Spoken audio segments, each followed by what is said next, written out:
Hello everyone, Mike here at ImpartPad. This week, the world watched as the US launched direct strikes on Iran's nuclear sites. Oil prices spiked, and a deadly heatwave gripped the US. But what does it all mean for you? Let's break it down. Let's kick off with the top stories you need to know.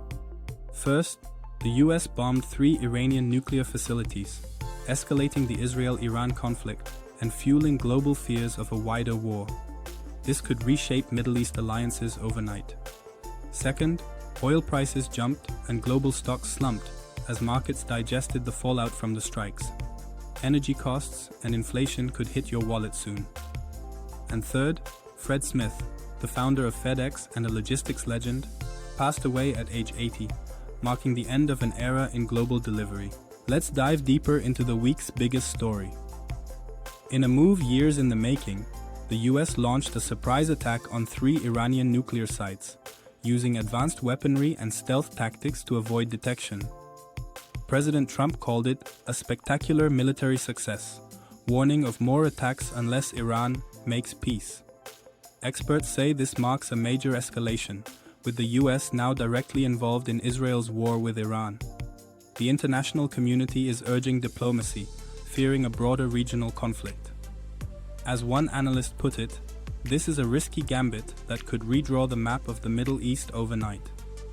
The US strike on Iran fueled fears that Israel's war with Tehran could escalate to a wider regional conflict. Meanwhile, the aftermath of the strikes sent oil prices soaring and stocks tumbling. With energy markets on edge and inflation still a concern, experts warn that consumers could see higher prices at the pump and grocery store soon. At the same time, a rare June heatwave is baking much of the US, forcing sports teams to play through dangerous conditions and raising new questions about climate resilience.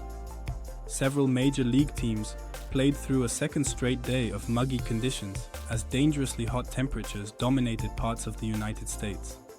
Let's hit some quick updates. Spain cuts a deal with NATO to avoid a 5% defense spending target. Sierra Leone's President Bayo becomes the new ECOWAS chairman as West Africa faces turmoil. Former USAID staff launch a non-profit to match donors with urgent aid projects after funding cuts. Elon Musk doubles down on Tesla robotaxis, despite sales plunges and ongoing delays. Now, for our M&A spotlight, this week's biggest deal isn't a corporate merger, it's the US inserting itself into Israel's war with Iran. The rationale? To deliver a decisive blow to Iran's nuclear ambitions and shift the regional power balance. Next steps. Watch for diplomatic fallout, market volatility, and potential retaliation as the world braces for what comes next. Here's the kicker. The US just changed the game in the Middle East, and the ripple effects are hitting everything from oil prices to your summer plans. Which gadget launch blew your mind this week? Drop your thoughts below, and don't forget to like, subscribe, and ring that bell for next week's ImpartPad Roundup.